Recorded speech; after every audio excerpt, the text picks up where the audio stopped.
Hi YouTube, it's Kathy, and this is my weekly entertainment wrap-up for December 4th through 10th, which was also the week of the 10th round of the Queer Lit Readathon. This week I read 6 books, I watched 3 shows, I watched 3 movies, and I listened to 2 books.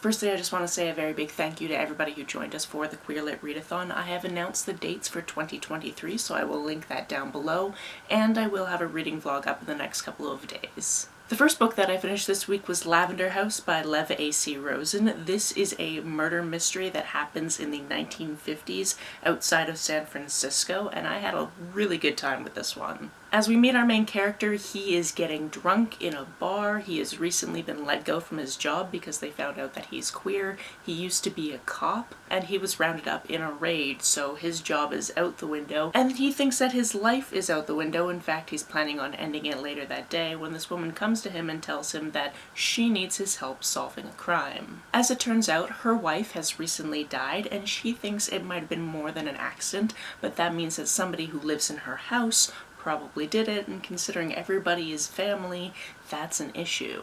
Everybody who lives in this house is out and proud about who they are, at least in the confines of their own house. This includes her son, his wife, her girlfriend, his live-in partner, the staff. And our main character is brought in to check things out and figure out whether or not he thinks it was an accident or if he thinks it was murder. Like I said, I had a really good time with this one. It was enjoyable to try to figure out who might have done it and for what reason, and I think this was lovely. In fact, if down the line Lev A.C. Rosen wanted to continue this series, I would definitely read it, but for now it is a standalone. The next book I finished this week is Rough Paradise. This one is about an intersex main character. His whole family keeps calling him by the name he was given at birth, which is a female name. However, he knows that he is a boy, and he's pretty adamant about this, and pretty much nobody takes him seriously until he meets this girl named Darla. Their two families try very hard to keep them apart, but they are very much into each other, a lot of clandestine meeting, that type of thing.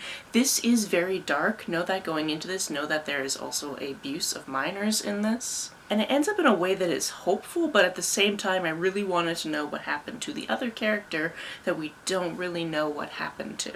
This was a fairly quick read, and on top of the intersex rep, it also has indigenous rep.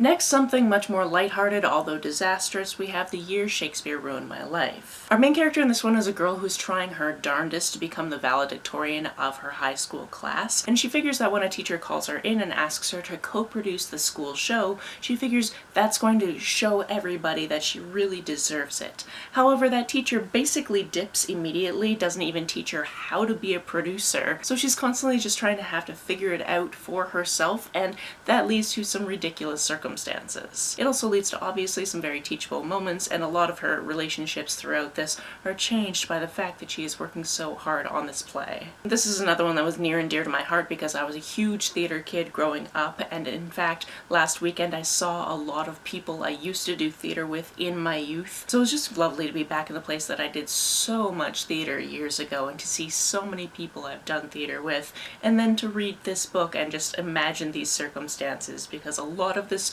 was ridiculously relatable to me. Next we have Exodus 2030. This one is fairly short. It's about 87 pages as a novella, and the main character of this one recently had some criminal charges brought against him, and he is basically just being sent off on this job by his mom to repair this church in the absolute middle of nowhere. When he gets there, he finds out that he is the only crew member. There's some other guy there who wants to fix up the church, and that's who he's working for, and then an immediate attraction forms. However, this guy is much more than he bargained for. If smut or erotica are not your thing, you are going to want to skip some pages in this one, because some definitely dirty things occur, especially because the body of this other man changes in some ways, and I think I'm just going to leave it at that. Other than to say I did enjoy this, I did find it a little bit short. I wanted a little bit more out of it, but other than that I did enjoy it. This one also has very heavy themes of religion and religious trauma and faith and worship and what that can mean in different contexts, so it was interesting to read it from that standpoint. Next, I read The Many Half-Lived Lives of Sam Sylvester. This is a book about a non-binary autistic teen who has moved to a new location because they were the victim of a hate crime at their old high school. And unbeknownst to them, prior to the move, they have moved into the house of a 30-year-old mystery. You see, somebody died in this house 30 years ago, and everybody says it's a tragic tragic accident. However, many people think that it had to have been murder. Sam is actually familiar with this case because they have been collecting stories of people who died before their 18th birthdays, because this is a special interest to them, but they haven't really shared this with anyone. So when they find somebody who seems not only to be interested in them, but also interested in this mystery and solving it, there is definitely a connection formed. This one had me on the tip of my toes. There were a few times where I was like, it could be this person, it could be this person, and then it got to a certain point where I was like, no, I'm locking it in, it's definitely this person, and this is why I think.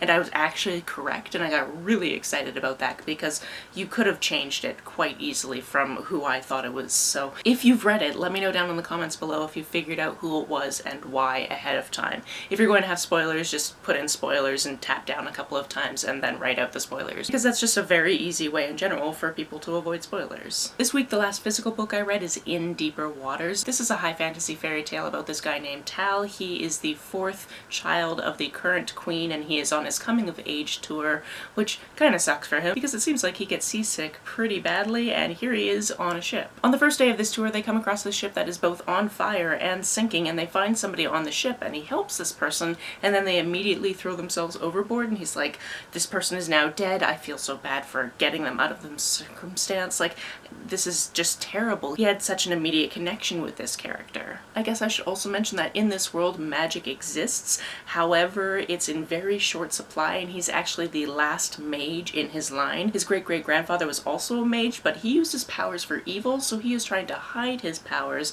so that nobody tries to use him as a weapon and that his family stays safe. Interestingly enough, in this world there's another type of magic that one of his older brother has, and it's a shape-shifting magic, so he can shift into a bird, which is really cool. I didn't really know anything going into this book, so when we got to a certain part I had my suspicions about what might be going on with the love interest, and I was very happy when I was right as to what his deal is. That was very cool for me. I really enjoyed this adventure. I really enjoyed how the different types of magic were used and the reasons for not using them later in the book. I really enjoyed how these characters had to come together to solve the situation, but also they like each other, and how is that gonna play out, and I just really overall enjoyed this. This was just such a lovely read. If you've had it on your radar and you haven't picked it up yet, definitely make it a priority in the near future because it is so cute but so wonderful, and so many emotions and so many cool, interesting characters.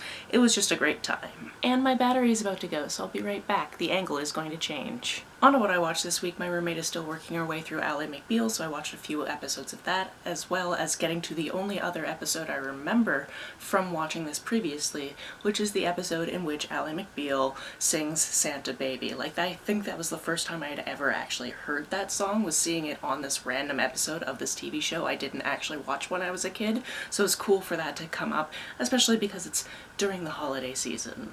What's also devastating about that episode is there's a character who gets custody of a baby, and then the parent of that baby is found, and then they give that baby up, and I'm sure that's never going to be touched on ever again, and that's so emotionally devastating. There are so many situations in this where sometimes if I'm downstairs, for example, reading during the Queer Lit Readathon and Megan is upstairs watching the show, I just hear her scream about things, and I'm like, are you screaming about how windy it is or the show? And she's like, the show! And then she'll just tell me what's happening, and I'll be like, yeah, that guy does sound like a dick. I also watched a few more episodes of House. We're currently in the middle-ish of the 5th season, which means that Cuddy now has a baby, so that was just really good timing for that Elaine episode I mentioned from Ally McBeal. There's also one particular plotline that's going on at this point that I sort of remember from previous times watching random episodes, so I'm just like, oh, this is gonna play out badly, isn't it? But I don't know how badly because I don't remember, because I probably didn't see all of the pieces of it when I watched previously. I also got caught up on Canada's Drag Race Canada vs. the World, so I watched episode 3 from the previous week and episode 4 from this week. Episode 3 was the Ball Challenge and episode 4 was the Comedy Challenge, and my goodness, did Victoria Scone not kick ass on both of these weeks. I really enjoyed her first look in particular for the ball, and then I really enjoyed just how funny she is. I think at this point she is who I want to win. I don't know if she will necessarily win because obviously there's stuff backstage with the producing of the show, but she's who I would like to see win. I think that would be neat. it. This week, the first movie we watched was Jingle All the Way, which if you've never seen it before is a Christmas movie starring Arnold Schwarzenegger. He is a high-powered businessman, he's really busy, he doesn't really pay attention to the things he's supposed to do outside of that, and when it comes to Christmas Eve and he hasn't gotten this certain present he was supposed to get for his son, who he has been disappointing recently, he goes on this mad dash around the city to try to get it, and it comes to some ridiculous circumstances. There are definitely some other actors in this you will recognize, and it's just a fun time. Additionally, because apparently Chad had never seen it before and that was just unacceptable to Megan, as well as the fact that she just wanted to watch this movie, we watched You've Got Mail, which I have not seen in years. All I could really remember was obviously these two people mailing back and forth to each other. They don't know who each other are, and of course they are rival business people. They both own bookstores. She owns a very small shop that's been around for about 42 years, and he is the heir of this giant book conglomerate. It's cute, it's fun, it's frustrating, it's bookish, so obviously I was very excited to watch it again. And then of course something I have to watch every Christmas season, we watched Love Actually, which I just always adore. I know that it has problems, I am fully aware of that, however, it's just nostalgia for me. I just really enjoy watching it, and I really enjoy watching it with other people who have also seen it, so when certain lines are coming up, it's totally fine if you say them out loud with the characters. And there's definitely at least one line from this that I say on purpose in day-to-day life when the circumstances arise for it to happen, and that line is just in cases. I will never say just in case, I say just in cases because of this movie. On to the audiobooks I listened to this week, the first one being Pumpkin. This is the third in the Dumplin series. It's a companion series, so first we followed this girl named Dumplin, and then the next one we're following somebody named Puddin', and in this one we're following a boy named Pumpkin. His real name is Waylon, he has a twin sister named Clementine, it is their senior year, some things are going on. Firstly, he absolutely loves the drag show Fiercest of Them All, and he is really hoping that the queen that he wants to win will win because they've never had a plus-size winner, and he is also fat, so he would love to see that representation, but of course it doesn't happen and he gets so mad about it, and then he sees online that they are actually taking applications for the next season, so out of nowhere, having never put himself in drag before, he puts himself in drag and makes an audition tape that he is not going to share with anyone. However, that doesn't exactly go to plan. You see, they live in a fairly small Texas town, and he has never felt that he can be fully himself. It's not really a secret to anyone that he's queer. In fact, when he came out to his family, his parents were not surprised whatsoever. And then his twin totally stole his spotlight by saying that she is also queer. So that was the surprise, and she got all of the oh my goodness I didn't know and congratulations and type of stuff, and he was like, cool, just me over here waiting in the wings, waiting to go full Waylon eventually when I get out of this small town. This is a book that obviously takes place in a very transitional part of life, your last year of high school, trying to figure out what you're going to do in the future, and there are many things that happen in this that are just a little bit soul-crushing for different reasons and a lot of hard circumstances, and I really enjoy the way that Julie Murphy can have these harsh circumstances but also have a book full of such joy and love and people figuring things out and talking to each other and working through things. I just really enjoy that. I also really enjoy that obviously since this is set in the same universe as the previous two books,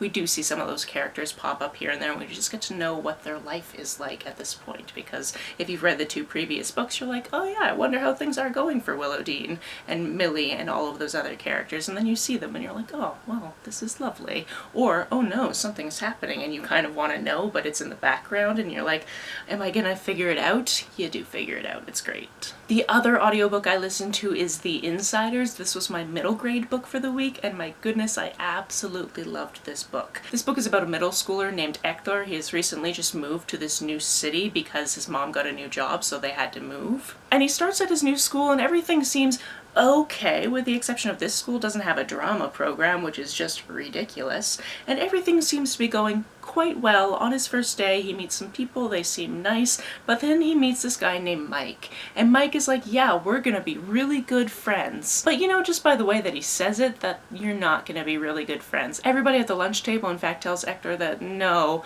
he might say that he wants to be your friend, but he's going to use that to get dirt on you and then turn on you and then nobody's going to like you, and we know this because he's done done it to literally every single one of us. However, the people at this school seem to think that Mike is just a perfect student and could do no wrong. So when Hector tries to tell an adult that Mike is not being the nicest to him, he is shot down, told he's lying, and he feels like he needs to not only not rat on Mike, but he also has to start dulling his own shine, which is just ridiculous because obviously this kid is amazing. This kid is openly queer, he's got an amazing fashion sense, he's so kind and loving to his mother and his father and his grandmother who also lives where they live, and he's just such a great kid, but throughout this you can see him just closing in on himself because of this bullying. In addition to this, there is somewhat of a fantasy element to this because as things start getting really bad, he hides in this janitor's closet, and then one day when he finds the closet, which seems to be everywhere, like how many janitor's closets exist in this school? It always just seems to be there when he needs it.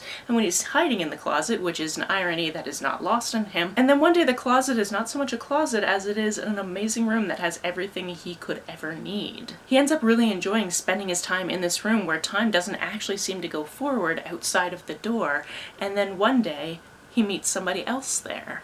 This was honestly just such a wonderful middle grade book. I am really looking forward to when my niece is a little bit older, and I'm definitely going to send her this book. She recently turned 10 and she's been showing some interest in theater, so I recently sent her the first chapter book and the first graphic novel of The Backstagers, and I'm just waiting until she's a little bit older, and I think I'm going to send her to this probably for her birthday or for Christmas, because I am the type of auntie that pretty much only gives my nibblings books. That's it for this week. If you've read, watched, or listened to any of these, let me know about it down in the comments below. On the way down to the comments, if you hit that subscribe button, that would be very nice of you. If you don't feel like leaving a comment but want to make sure that I know you were here, just leave me an emoji or a smiley face if you happen to be on your keyboard. Some people have asked if there's a way to financially support this channel, so I set up a Ko-fi account, which is a digital tipping service. The link for that and so many other things is down below. You can like and share this as you see fit, and I will see you very soon. Bye!